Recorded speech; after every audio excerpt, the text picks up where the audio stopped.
네, 오늘의 정치권 이슈 살펴보겠습니다. 현근택 전 민주당 상근부 대변인 그리고 민현주 전 의원 두 분 나와 계십니다. 어서 오십시오. 안녕하세요. 네, 안녕하십니까. 자, 먼저 문재인 대통령 지지율 이야기부터 좀 꺼내 볼까요? 이 지지율이 4.4%포인트 상승을 했습니다. LH 사태로 하락했던 이래 가장 큰 폭의 상승을 보인 것인데 한미 정상회담 성과의 영향이 크다라고 봐야 될지 어떻게 분석을 하십니까? 그렇죠. 그러니까 한미 정상회담, 그러니까 아마 대통령이 할 수 있는 일이 가장 중요한 게 이제 외교 안보에 대한 부분이잖아요. 정상회담에서 여러 가지 성과가 있었죠. 그러니까 네.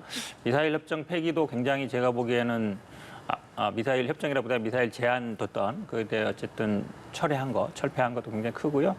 저는 아마 백신 문제도 굉장히 중요한 것 같습니다. 최근에 이제 백신 접종률이 많이 올라가고 있거든요. 10% 넘었고 많이 할 때는 60만 명 가까이 하고 있어서 그리고 백신을 맞겠다는 사람이 굉장히 많아지고 있어요. 주변에 보면 그런 부분들이 아마 일상으로 돌아갈 가능성이 높아졌다. 지금 9월 말까지 1,300만 명, 그다음에 11월 말까지 이제 뭐 3,600만 명 하겠다 그랬는데 처음에는 아마 국민들이 많이 반신반의했나 봐요. 백신도 없는데 어떻게 하겠냐 그랬는데 지금 뭐 이렇게 백신 공급이 원활하게 되고 또 접종도 되면서 할 수 있겠다. 우리도 일상으로 돌아갈 날이 멀지 않았다. 이런 아마 기대감이 많이 반영된 것 같습니다. 네, 민 의원님은 지지율 추이 어떻게 보셨습니까? 지난주에 이제 문재인 대통령 방미 성과에 대해서 이제 보고가 있었고요. 그거에 대해서 이제 국민들이 걱정하셨던 부분들, 한미 관계, 그러니까 우리나라와 미국과의 그 전통적인 우방 관계가 사실 지난 3년 동안 좀 불안한 거 아니었냐, 위태한 거 아니었냐는 그런 우리 걱정과 우려가 있었습니다. 죄송합니다. 그런데 그 부분에 대해서 다시 한번 전통적인 우호 관계를 돈독했다라는 것들이 국민들에게 알려지면서 이 부분에서 좀 긍정적인 평가를 받은 것 같고요. 네. 사실 백신에 대해서는 어떤 결과가 있어서 긍정적인 평가라기보다는 앞으로의 기대감이 반영된 것이 아닌가라는 생각이 듭니다. 그런데 하지만 뭐 지금 문재인 대통령 관련 지지율이 약간 박스권을 좀 벗어났다는 평가는 있지만 사실 지속적인 하락 추세이기 때문에요. 지금 잠시 반등한 것인지 아니면 이 상승세가 유지될 것인지 좀 두고 봐야겠고요. 근데 하락 추이가 글쎄요, 벗어나긴 쉽지는 않지 않을까라는 생각이 듭니다. 네, 잠시 반등인지 이 기세가 이어질지는 좀 지켜봐야겠다라고 하셨는데요.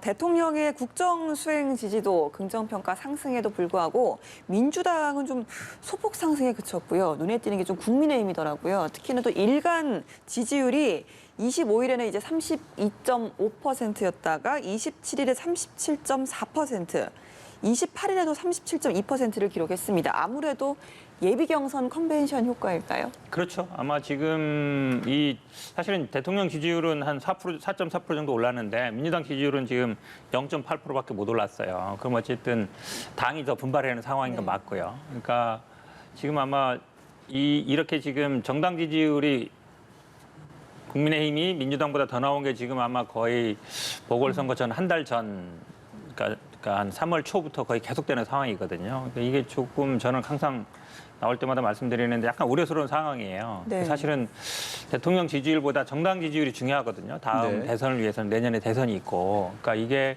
지금 한 몇 개월째 지금 한 10주 이상 정도 고착되고 있는데 빨리 이거를 역전시켜야 된다. 저는 아마 근데 우리 당도 이제 전당대회는 했는데 그때 많이 못 올랐어요. 근데 이제 지금 국민의힘 전당대회 했는데 오르고 있잖아요. 그러니까 좀 부러운 시선을 보고 있죠. 그 이유는 어떻게 보십니까? 그럼 당연히 말씀하신 것처럼 이제 주목을 많이 끌고 있잖아요. 이준석 때문이라고 봐야 되겠죠. 그러니까 뭔가 변할 수 있다. 그러니까 똑같이 나왔던 사람들, 기존에 했던 사람들, 기존의 문법으로 하면 재미없거든요. 사람들이 시선이 안 가는데 30대 중반 청년이 나와서 당대표 하겠다 이랬으니까 당연히 시선이 가고 그러니까 이제 정당도 이제 지지율이 오르는 거거든요. 저는 뭐 이거는 어쨌든 전당대회 컨벤션 효과가 맞다라고 보고 싶습니다. 네, 말씀하신 대로 지금 이준석 후보에 대한 어떤 그런 지지가 상당한 것 같습니다. 네. 그렇다 보니까 지금 중진들의 견제도 또 만만치가 않고 오늘 또 TV 토론회 처음 하잖아요. 네. 어떤 모습이 연출이 될까요? 사실은 이제 보수 정당 역사상 30대 중반의 원외 인사예요. 게다가 그냥 원외도 아니고 국회의원을 한 번도 여의도 입성한 적이 없는 그런 경험이 없는 원외 30대 중반이 이렇게 돌풍을 일으키면서 1위를 기록한 적이 사실 없습니다. 보수 정당 역사상. 특히 이준석 돌풍이다 해서 이준석 현상으로까지 지금 이어지고 있는 이 국민의힘 전당대회에서 저는 사실은 이제 이준석 후보가 되느냐 마느냐, 그러니까 정말 당대표가 되냐 아니냐는 그 다음 문제라고 생각하고요. 일단 이 이준석 현상으로 인해서 국민의힘은 국민들에게 정말 큰 희망을 기대를 받고 있다. 그러니까 이 부분이 얼마나 지속될지는 이제 오늘 뭐 말씀하신 대로 TV 토론에서도 어떤 내용이 나올까가 이제 중요하겠지만 그 현상을 이어가는 것이 국민의힘이 지금의 지지율을 더 유지하고 앞으로 더 무당층을 더 많이 흡수해서 나아갈 수 있느냐의 부분인데요. 이제 안타까운 부분은 한 가지는 이제 중진들이 이렇게 30대 신예의 돌풍을 그게 왜 국민들이 이렇게 젊은 정치인에게 이런 많은 기대와 희망을 주냐에 좀 관심을 갖고 그 부분에 대해서 중진들이 조금 더 활약을 해줬으면 국민들이 원하는 부분을 네. 가려운 부분을 좀 긁어주는 그런 선거 전략을 좀 펼쳤으면 어떨까라는 생각이 드는데 그렇지 못하고 오히려 이제 이 후보를 깎아내리거나 아니면 국민들의 기대와 반대되는 그런 선거 전략을 펼치는 것이 좀 안타깝고요. 그래서 오늘 밤에 있는 이 국민의힘 전당대회 2차 후보들이죠. 후보 본선에서의 후보들 간의 그 토론에서는 좀 국민들이 기대하는 국민의힘이 이렇게 변해가겠다. 그러니까 과거에 무슨 개파다 이런 것들에 초점을 맞추는 것이 아니라 앞으로 국민의힘이 그 탄핵 이후에 어떤 혁신과 변화를 보였는지 그리고 앞으로는 또 내년 대선을 위해서 지방선거를 위해서 어떤 비전을 보일 것인지 그거에 좀 초점을 맞춰서 국민들께 좀 토론을 진행했으면 어떨까라는 생각이 듭니다. 네. 알겠습니다. 예비 경선은 이제 당원대 여론조사 50대 50이었잖아요. 본 경선은 이제 선거인 한 32만여 명이 당원들이 직접 참여를 합니다. 아무래도 이전과는 좀 다르게 모바일로 치러지고 그렇지만 아무래도 예비 경선과는 좀 다른 어떤 뭐 조직적인 표 관리라든지 다른 시나리오가 또 펼쳐지지 않을까 하는 예상은 좀 어떻게 생각하세요? 그러니까 많은 언론이 관심이 갖는 게 그 부분 같아요. 네. 결국은 당심이 중요하다. 그리고 예선에서는 50%인데 반영비율이 70%다. 그리고 당심이 50% 예선에서는 당원 200명을 상대로 여론조사를 한 건데 이번엔 말씀대로 당원 전부를 상대로 아마 투표를 하니까요. 네. 근데 뭐 네. 당원 투표하면 보통 아마 50% 전후가 될 거예요. 32만 명이면 한 15만 명이 선거를 하게 되는 셈인데요. 근데 이게 그러면 결국은 이제 나경원 후보가 유리하지 않겠느냐라고 해석하는데 저는 좀 그렇게 보지 않습니다. 왜 그러냐면 결국은 여론조사도 무작위로 하는 게 아니라 샘플링으로 하는 거거든요. 여론조사를 32만 명 중에 2,000명은 선택해서 하는 거잖아요. 그거를 나이라든지 성별이라든지 아니면 지역이라든지 비율에 맞게 합니다. 그래서 요즘은 아마 여론조사가 정확도가 굉장히 높다. 그리고 50%에서 70% 반영한다 하더라도요. 지난번에도 1%밖에 차이 안 났어요. 근데 지금 아마 대부분 여론조사라든지 보면은 국민들의 여론조사는 이준석 후보가 굉장히 많이 나오고 있잖아요. 당심도 따라갈 가능성이 많다. 그러니까 하나의 변수는 지금 국민의힘의 당원 구조를 보면 영남이 50%가 넘어요. 그다음에 지금 60대 이상의 40% 이상이 넘고요. 그러니까 이런 분들이 과연 얼마나 지지하겠느냐인데 저는 뭐 그래도 지금 상태에서는 아마 오늘 토론도 보면 아마 1대4 구도가 될 것 같아요. 그게 보여주는 거겠죠. 저는 뭐 큰 무리 없으면 될 거라고 보고 있습니다. 중진 의원들은 민심과 당심이 다르다라고 네. 주장하고 있는 상황인데 어떻습니까? 좀 변화가 있을 거라고 생각을 하십니까? 그래서 근데 민심과 당심이 다르다라고 생각하시는 중진 의원들은 굉장히 좀 위험한 발언을 하시는 게 아닌가라는 생각이 들어요. 민심과 당심이 분리됐을 때 과연 이 정당의 정통성이라든지 아니면 그럼 선거를 앞둔 정당으로서 그 선거에서 이길 수 있는 사실 그 근거가 굉장히 약해지는 거거든요. 기반이 약해지는 거라서 민심과 당심이 분리됐다라는 그 말 자체는 사실 저희 당내에서는 굉장히 그러니까 어느 당에서든지 그 말은 굉장히 조심하고 그리고 그렇지 않게 하기 위해서 경선 룰도요. 항상 그 민심을 담아내고 당심과 민심이 수렴하는 방향으로 나아가고 있거든요. 그래서 저는 민심과 당심이 결코 분리되지 않을 것이다. 만일에 그렇다면 국민의힘이 지금까지 온 그 지지율을 유지하기가 매우 어려울 것이고 내년 대선에서 뭐 고전을 면치 못할 것이다라는 생각이 들고요. 그 지금 대구 경북 영남권에 대해서 이제 민심을 걱정한 특히 책임 당원분들이 많으시니까 당심을 좀 걱정하는 분들이 계세요. 근데 여론조사에서도 나오고요. 물론 여론조사에서 저희 당원들을 중심으로 한 여론조사는 아니지만 뭐 국민의힘을 지지한다. 그 지지하는 분들 중에는 상당 부분 이제 당원들이 포함되어 있을 거라고 생각을 하는데 거기에서도 사실은 이준석 현상이나 이준석 돌풍이 많이 반영이 되어 있습니다. 근데 이것이 이준석 후보 본인 개인에 대한 지지라기보다는 우리 이제 국민의힘이 지금 분명히 인지해야 되는 거는 이준석 개인에 대한 인기몰이라기보다는 이준석으로 대표되는 정당의 개혁, 국민의힘의 개혁에 더 힘이 실리고 있다는 거를 깨달으신다면 오늘 토론이라든지 앞으로 향후 일정에서 다른 후보들도 이준석 후보와 좀 수렴되는 방향으로 당의 비전을 제시하지 않을까라는 생각이 듭니다. 네. 신중해야 되는 발언인데 이게 워낙 경쟁이 뜨겁다 보니까 네. 그런 이야기도 다소 나오고 있는 거 아니냐는 생각도 근데 현장을 들거든요. 가보면 네. 이제 보시겠지만 뭐 언론을 통해서도 그렇고 후보들의 이제 현장을 가보면 사실은 그게 크게 다를까? 민심과 당심이 그렇게 많이 다 달라질까라는 것에 대해서 많이 네. 회의적인 반응을 보이세요. 그래서 결국에는 국민의힘이 지금 이게 지지율이 상승하고 있는 것도 그리고 중도층이 조금 더 이제 적어지고 있습니다. 무당층이 적어지고 있는 분위기인데요. 이런 것들이 이제 민심과 당심 같이 가서 당 최종 선거에서도 저는 투표에서도 반영되지 않을까라는 생각이 들고요. 아까 이제 변호사님께서도 말씀하셨지만 이번 전당대회도 특히나 모바일 선거입니다. 소위 말해 체육관 경선이 아닌 거죠. 그래서 어떻게 뭐 당협위원장이나 특정 의원들이 뭐 오더를 내린다 예전에 그런 일들이 있었는데요. 그런 관련된 이번의 관행이나 이런 문화는 사실은 이번 전당대회에서는 굉장히 그 영향력이 미미하지 않을까라는 네. 생각이 듭니다. 네, 대선 관련해서도 말입니다. 네. 이준석 후보는 민주적인 정당 운영을 네. 강조를 하고 있는 것 같고 다른 중진 후보들은 통합, 네. 단일화 이런 이야기를 하고 있습니다. 아까 개파라든지 이런 뭐 견제 없이 좀 앞으로 정책 위주로 토론회가 됐으면 좋겠다는 네. 말씀하셨는데 사실 또 개파 이야기들도 계속 나오고 있고요. 이 부분 네. 어떻게 봐야 되겠습니까? 그러니까 지금 말씀하신 대로 민주적인 절차, 그다음에 통합, 좀 다 중요한. 네네. 국민의힘이 내년 대선에서 이기기 위해서는 반드시 이뤄야 대한 그 세 가지 키워드라고 생각을 하는데요. 이준석 후보가 이제 특정 계파 소속이라서 대선 관리가 불공정하게 되지 않을 것이냐.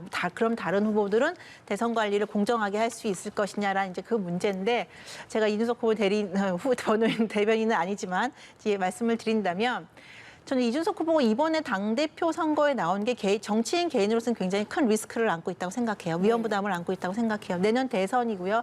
만약 내년 대선을 성공적으로 치르지 못했을 경우에는 그 책임이 사실 당 지도부에 가기 때문에 이준석 후보로서는 굉장히 큰 위험 부담을 안고 기회이자 위기인 상황이라서 개인의 정치 생명을 걸고 특정 후보의 편을 든다든지 대선 관리를 공정하지 못하게 한다는 것은 본인에게 어떤 결과가 온지를 너무나 잘 알고 있을 거라고 생각을 합니다. 하지만 어쨌든 통합이나 이 문제는 굉장히 중요해요. 화합과 통합이 중요하기 때문에 다른 이제 중진 후보들이 내세우고 주장하는 부분들도 서로 수렴하는, 그러니까 민주적 절차를 통해서 공정한 경선 룰을 통해서 어느 후보든지 국민의힘에 참여해서 공정하게 심판받을 수 있는, 선택받을 수 있는 권리를 갖는 것과 동시에 통합도 중요한 측면에서 저는 전대에 나온 여러 후보들이 하는 말씀들이 다음 당대표가 누가 되든 그것들은 다 수렴해야 되는 이슈다라고 생각을 합니다. 네, 알겠습니다. 국민의힘 전당대회 이야기를 좀 나눠봤고요. 민주당 이야기 좀 여쭤보도록 하겠습니다. 조국 전 장관이 SNS를 통해서 회고록 출간 소식을 좀 알렸습니다. 글쎄요, 뭐 정 전 총리나 이낙연 전 대표 같은 경우는 어느 정도 지지를 좀 표를 했고 발언을 했고 이재명 지사는 따로 뭐 의견을 좀 나타내지 않더라고요. 어느 정도 의원들이나 정치권에서도 의견이 좀 엇갈리는 것 같아요. 그러니까 지금 아마 이제 민심 청취한다 그랬고요. 지금 아마 내일 모레 정도에 이제 결과를 발표할 것 같은데 조국 장관이 뭐 책 낼 수 있습니다. 낼 수 있고 본인 스스로 밝혔듯이 정치를 하려는 건 아니다라고 밝혔습니다만, 근데 민주당 입장에서는 이 조국 장관의 문제가 사실은 뭐 이슈가 되고 이거에 대해서 입장을 밝혀야 된다라고 저는 뭐 생각하지 않습니다. 본인들이 어쨌든 뭐 개인적인로 말씀드리는 거고요. 아마 뭐 제가 보기에 윤석열 총장이 지금 곧 뭐 출마 선언을 할 것 같은 분위기잖아요. 권선동도 만나고 이러니까 저는 아마 그거에 대한 그간의 과정이라든지 본인이 하고 싶은 얘기 이런 얘기를 하는 거라고 보기 때문에 이게 민주당의 뭐 이슈고 민주당이 이거에 대해서 입장을 반드시 밝혀야 되고 그다음에 이게 지금 대선 과정에 민주당이 풀어야 될 문제라든지 저는 뭐 그렇게 보고 있지는 않습니다.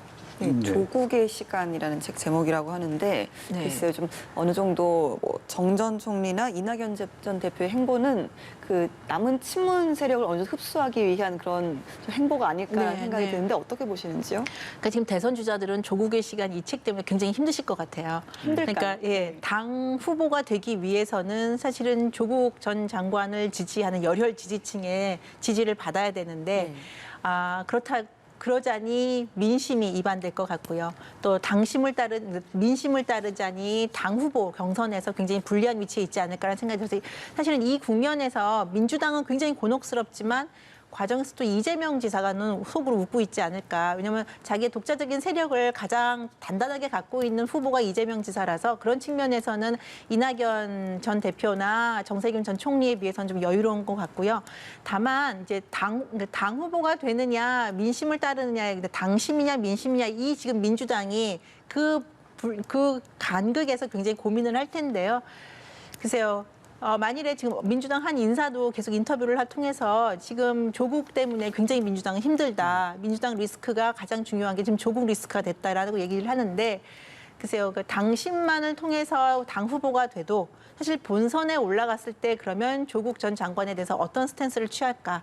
그 부분에 대해서 참 그 두 후보는 너무 힘들지 않을까라는 생각이 듭니다. 네, 부동산 문제도 그랬고요. 지금 조국 전 장관 사태도 그렇고 이게 당 내에서도 좀 여러 의견들이 나오다 보니까 어떤 당 지도부의 고심도 있을 것 같거든요. 그렇죠. 잘 지적하신 것처럼 사실은 부동산 문제는 오늘 정도까지 5월 말 전에 결정을 했어야 돼요. 6월 1일부터 어쨌든 양도세 중과라든지 아니면 종부세 아니면은 뭐 재산세 부과 기준이 되니까 좀 늦어졌는데 이 부분도 사실 논란이 많습니다. 그러니까 정리 못한 것 같고요. 지금 조국 문제도 조국 장관 문제도 마찬가지처럼 저도 사실은 아까 말씀한 거 똑같아요. 그러니까 당심 민심 자꾸 뭐 민주당 또 다르다 그러는데 사실은 정당이라는 건 기본적으로 당심 민심이 같이 가야 됩니다. 이게 다리 가게 되면 문제가 생기는 거예요. 그러니까 지금 뭐 국민의힘도 전당대회 과정에 당심 민심 얘기 나오지만 저희 당도 마찬가지인데 저는 결국 그래도 국민들의 지지를 받는 쪽으로 갈 거다. 정당이라는 건 결국은 집권을 해야 되는 거거든요. 집권을 하려면 국민의 지지를 받아야 되는 거고 국민의 지지를 받으려면 국민들의 목소리를 귀를 기울여야 되기 때문에 저는 근데 저는 이게 어떤 대선 과정에 큰 이슈가 되지는 않을 것 같아요. 결국은 윤석열 문제는 이슈가 될 거예요. 분명히. 네. 저절히 나오고 있죠. 윤석열의 뭐 파일 얘기도 나오는 거 보면 그건 어쩔 수 없습니다. 본인이 정치를 하겠다고 하는 거기 때문에. 근데 지금 조국 장관 같은 경우에는 사실은 뭐 선거를 나올 것 같지는 않아요. 그게 이제 과거 이미 지난 일이거든요. 재판 중이고. 이거를 굳이 제가 보기에 뭐 우리 당에서 이슈를 키우거나 이럴 필요는 없다고 보고 있습니다. 당 내부에서 어느 정도 좀 통일된 의견을 보여주는 것도 좀 필요하지 않을까요? 지지자들에게는? 결국은 아마 이 부분은 뭐 끊임없이 질문 나올 것 같아요. 경선 과정에든 아마 당대표도 나올 것 같은데 통일된 입장이라는 게 결국은 뭐 조국 장관은 잘못했다. 아니면 조국 장관 뭐 다 유죄를 인정해라. 뭐 그럴 수는 없는 거잖아요. 지금 재판 중인 과정이고. 그러면 조국 장관 문제가 민주당이 뭐 잘못했다. 이렇게 얘기하라는 건데 제가 보기에는 그 부분에 대해서 사실은 조국 장관이 분명히 저는 억울한 면도 있다고 봐요. 네. 그러니까 아무리 문제가 돼도 온 가족을 이렇게 거의 풍지박살 내듯이 하지는 않거든요. 그러니까 정밀하게 예를 들어서 펀드 문제가 됐으면 그것만 수사하면 되는데 온 가족을 다 수사했거든요. 지금 부인이 이제 구속된 상태고. 그래서 저는 이 조국 장관에게 너무 가혹하게 할 필요는 없다라고 봅니다. 개인적으로는. 그래서 지금 말씀처럼 뭐 조국 장관이 뭘 하더라도 아마 요구할 거예요. 사과도 여러 번 했는데 계속 사과하라고 그러고 있죠. 남은 건 하나예요. 그냥 유죄를 인정하고 감방에 들어가라 그밖에 없거든요. 근데 그거는 일단 부인도 그렇게 됐는데 할 수 없는 얘기잖아요. 그렇게 본다 그러면 이 문제를 뭐 더 뭘 할 수 있을지 조국 장관 입장에서는 재판이 만약에 진행 중인데 또 다 포기하거나 인정하겠습니다 이럴 수는 없는 거거든요. 네. 그래서 제가 보기엔 지금 상황에서는 재판이 재판대로 가는 거고 당은 당대로 가는 게 맞다라고 보고 있습니다. 네, 이재명 지사의 대표 공약이죠. 기본소득 관련해서 설전이 좀 이어졌습니다. 특히 또 오세훈 서울시장과 SNS에서 네, 네. 좀 설왕설래 하더라고요. 어떻게 네. 보셨습니까? 글쎄, 뭐 이재명 지사 같은 경우에는 기본 시리즈로 이제 대선에 이제 사실은 이슈 선점한 겁니다. 그게 그렇죠. 뭐 이제 네. 제가 찬성을 하고 반대를 한 거와 상관없이 어떻게 성공적으로 전략적으로 이제 했다라는 평가를 받죠. 민주당 지지층에서는. 그리고 오세훈 시장 같은 경우 이 안심소득은 이미 이제 저희 여러 가지 이제 이론적으로나 학문적으로 정책적으로 이제 많이 알려져 있는 내용입니다. 근데 이재명 지사에 대한 기본 시리즈에서 이제 기본소득 관련해서 가장 큰 이슈는 모든 사람이 똑같은 액수의 지원을 받는다는 거죠. 국가로부터. 4차 산업혁명 시대에 맞춰서. 근데 이게 이재명 지사가 지금 요즘에는 이제 다시 분배해서 성장으로 돌아서고 있는데 급격히 돌아서고 있는데요. 이 기본 시리즈가 어떻게 이제 변화될지 관련된 거 좀 지켜볼 필요가 있는데 오세훈 시장의 안심소득은 그겁니다. 이재명 지사에 비해서 어려운 분에게 더 두텁게 도와주자. 예, 그것이 공정한 것이고 그것이 정의로운 것이다. 그리고 이제까지 국민의힘에 이제 이미 대선 주자들 뛰고 있는 분들 중에서는 이미 이제 이 얘기들을 많이 하고 있고요. 그러니까 모든 것들을 모든 사람들이 똑같이 주고 그다음에 세금으로 걷어들이는 그 안을 이재명 지사가 낸다고 한다면 이것은 어떻게 보면 눈 가리고 아웅식이라는 거죠. 그러니까 같은 10만 원을 주고 그다음에 세금으로 그 20만 원, 30만 원 걷어들이는 뭐 부실을 만들기 위한 기본소득제지 실질적으로 국민들의 생계와 안전망을 보장하기 위한 기본소득제는 아니라는 게 비판의 핵심이거든요. 그렇다면 오세훈 시장의 안심소득처럼 정말 불편하신 분들, 어려우신 분들에게 그만큼 더 소득을 보완해 드려서 정말 실질적으로 안전하게 안심하고 살 수 있는 환경을 만들어주자라는 이런 이슈라서 저는 이 이슈는 오세훈 시장이 뭐 내년도에 대선에 출마하겠다 이런 얘기는 안 하고 있지만요. 네. 어쨌든 내년 대선에서는 굉장히 핵심 이슈가 될 거라고 생각하고요. 이거는 뭐 복지나 세제 관련해서도 핵심 이슈가 되지 않을까. 그런데 지금 과연 이재명 지사의 지금 기본 시리즈가 계속 내년 대선까지 이어질 수 있을까에 네. 대해서는 저는 좀 더 회의적으로 생각합니다. 그래요. 저 한마디 안 시장- 할 수 없는데 네네. 예. 사실은 김종인 비대위원장이 와서 강령 바꿀 때가 넣었어요, 기본소득을. 그렇죠? 그러니까 어쨌든 시대적인 흐름이 그런 쪽으로 간다는 걸 인정한 거잖아요. 근데 지금 오세훈 시장이 안심소득이라 명칭을 했지만 물론 말씀처럼 뭐 차등하겠다는 거죠, 기본적으로. 근데 중요한 건 뭐냐면 안심소득도 결국은 기본소득에서 파생된 거라고 보면 돼요. 그러니까 기본소득은 보편적으로 주는 건데 안심소득은 좀 선별적으로 준다, 그 차이 있는 거거든요. 재원 문제라든지 이건 다 똑같습니다. 똑같은데 결국은 큰 틀에 보면 기본소득이 화두인 건 맞다. 거기에 이제 이름만 어찌 보면 약간 병칭 바꿔서 저는 네. 그래서 약간 셈이 아니냐, 발효 아니냐라고 보고 싶어요. 그러니까 네. 결국은 선별적으로 할 거냐, 보편적으로 할 거냐 그 차이가 있는데 결국은 소득을 준다는 거, 그 개념은 같은 거거든요. 그렇게 본다 그러면 오세훈 시장도 결국은 큰 틀에서 보면 이 기본소득 틀 안에 들어와 있는 거다라고 보고 싶습니다. 네, 그 오세훈 시장과의 설전도 설전인데 사실 지금 당 내에서 지금 다른 네네. 대권 주자들이 지금 이재명 기사의 기본소득에 대해서 지금 반박을 하고 있는 그런 모습이잖아요. 마치 이게 일부에서는 뭐 반 이재명 전선이 구축된 게 아니냐 그런 분석들도 있는데 어떻게 이해를 해야 되는 겁니까? 결국은 이제 가장 큰 쟁점이 되는 건 재원이에요. 재원을 어떻게 마련할 거냐. 이낙연 전 정도 보면 이게 1인당 50만 원씩 매년 주면은 뭐 300조 든다 이렇게 얘기하는데 뭐 그 정도 얘기하는 건 아니고요. 아마 지금 오세훈 시장도 마찬가지예요. 오세훈 시장도 아마 이거 안심소득 주면은 전국으로 하면 한 85조 정도 들거든요. 그러니까 이 부분들은 물론 정치인들이 어떤 뭐 지급하겠다는 얘기는 하지만 뭐 세금을 어떻게 걷겠다는 얘기는 안 하는데 똑같이 고민할 문제라 보지만 저도 뭐 전면적으로 매달 뭐 50만 원씩 주기 이게 쉽지는 않거든요. 근데 고민 지점은 비슷한 거죠. 어떤 식으로든지 간에 포스트 코로나 이후에 4차 산업혁명 이후에 일자리는 줄어들 것 같은데 어떻게 할 거냐 이 부분이 고민 지점이 있나고 보는데 저는 뭐 당내에서 이런 어떤 논쟁은 좋다고 봅니다. 왜냐하면 결국은 정책 논쟁이거든요. 그러니까 네. 예를 들어서 뭐 누구한테 줄을 섰다든지 아니면 누가 무슨 개라든지 이런 논쟁보다는 이런 정책 논쟁 훨씬 건강한 거다. 그리고 보고 아마 이게 제가 보기에 아주 핵심 이슈가 될 것 같지는 않아요. 지금 말씀하신 것처럼 이재명 지사도 지금 뭐 성장이라는 이런 얘기를 하고 있거든요. 우리나라가 이제 계속 성장을 해야 분배도 가능한 문제이기 때문에 그래서 아마 지금 다른 분들은 이 기본소득을 공격하고 있지만 이재명 지사 입장에서는 이거보다는 오히려 다른데 포커스가 가 있는 것 같다. 평화 문제라든지 아니면 성장 문제라든지. 그래서 뭐 논쟁은 저는 아마 뭐 서서히 뜨거워지고 있고 이게 결국은 아마 우리 당이 경선 과정에 좀 국민들의 관심 받는 그런 지점도 될 걸로 보고 있습니다. 네. 그리고 오늘 김호수 검찰총장 후보자 청문 경과 보고서 이제 여당 단독으로 처리가 네. 됐습니다. 국민의힘은 강력히 반발을 했고 만일 임명된다면 이게 33번째 인사가 네. 되더라고요. 네. 솔직히 놀랍지는 않죠. 네, 뭐 민주당에서 뭐 인사청문회 거의 청와대에서 인사청문회를 거의 형식적으로 요식행위로 한 게 이미 뭐 집권 내내 이루어지고 있고요. 김호수 검찰총장에 대해서도 지금 청문회 과정에서 이제 갈등이 있었는데 여야 갈등이 있었는데 그거에 대한 중재나 어떤 해결 노력보다는 그냥 시간 좀 끌었다가 그냥 일방통행하는 게 항상 이제까지 왔었던 32번 왔었던 거에 33번째이기 때문에 뭐 큰 뭐 파장도 없을 것 같고 반향도 없을 것 같습니다. 다만 이제 오늘 송영길 대표도 그 발언을 했어요. 뭐가 문제냐라는 그러면서 특히나 아빠 찬스 쓴 거에 대해서 민심이 굉장히 안 좋은 거에 대해서 170만 원짜리 일자리인데 그것이 뭐 아빠 찬스가 됐겠냐라고 그렇게 발언하는 것 자체가 사실은 철진한 그 인사 쓴 거죠. 그래서 지원서죠. 지원서를 써서 거기에 아빠에 대한 기록, 직업을 기록하고 그 일자리가 170만 원짜리 임금 자리라서 별로 문제가 안 된다라는 그런 인식 수준을 가지고 있기 때문에 이런 인사청문회에서 나오는 어떠한 지적을 한들 야당에서 어떠한 문제 제기를 한들 사실은 이거는 뭐 결과는 이미 답은 정해져 있었던 과정이라고 생각합니다. 그래서 문재인 정부가 문재인 대통령께서 이제 지금 지지율이 회복하고 있지만 항상 이 내치로 들어오면 어떤 갈등을 조정하고 해결하기보다는 갈등을 유발하는 그 중심에 서려는 경향이 있는 것이 아닌가 청와대가 이런 점에서 끝까지 야당이 이게 무시당하고 이런 측면은 사실 국회가 지금 민주당이 절대 다수를 차지하고 있기 때문에 야당으로서는 할 수 있는 방안이 별로 없습니다. 그래서 이 차원에서는 야당을 계속 무시하고 가는 문재인 정부라는 점만을 저는 말하고 싶습니다. 네, 오늘 말씀 여기까지 듣도록 하겠습니다. 현근택 전 민주당 상근 부대변인 민현주 전 의원과 함께했습니다. 고맙습니다. 고맙습니다.